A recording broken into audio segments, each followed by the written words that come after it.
Data নৈরাজ্য থেকে, anarchy থেকে ডেটা ব্লাইন্ডনেসে চলে গেছে, অর্থাৎ তথ্য উপাত্তের অন্ধত্বে গেছে।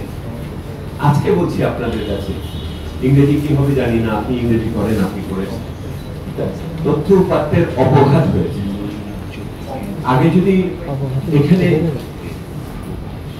দৃষ্টিশক্তির অসুবিধা থাকতো, এখন সর্বাঙ্গে এখানে অপঘাত হওয়াতে এক ধরনের বৈকল্যই চলে এসেছে। এই অপঘাত বা আঘাতপ্রাপ্ত তথ্য উপাত্তের এই পরিস্থিতি দুটো বিষয় আছে। একটি বিষয় হলো এর তাৎপর্য, আর দ্বিতীয় হলো এটা কেন হলো। একটি বিষয়ের প্রশ্ন হলো যে তাৎপর্য কি, এর ফলে কি হচ্ছে ঘটনাগুলি, আর দ্বিতীয় হলো এইটার ফলাফলে কে উপকৃত হচ্ছে, কে হচ্ছে না, সাথে সাথে কেন হলো।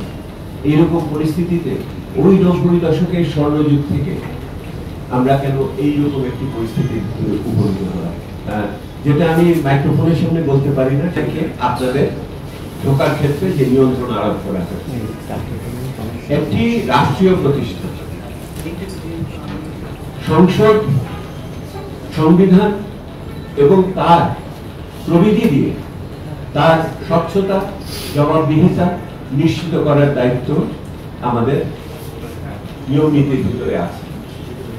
এবং সেইখানে যদি আপনি তথ্য উপাত্তের যে বিষয়টি ছিল তাতে যদি আপনারা অভিগম্যতা না থাকে, আপনারা যদি ঘরেই ঢুকতে না পারেন, তাহলে সেই ক্ষেত্রে কি ধরনের আপনাদের বার্তা দেওয়া হচ্ছে।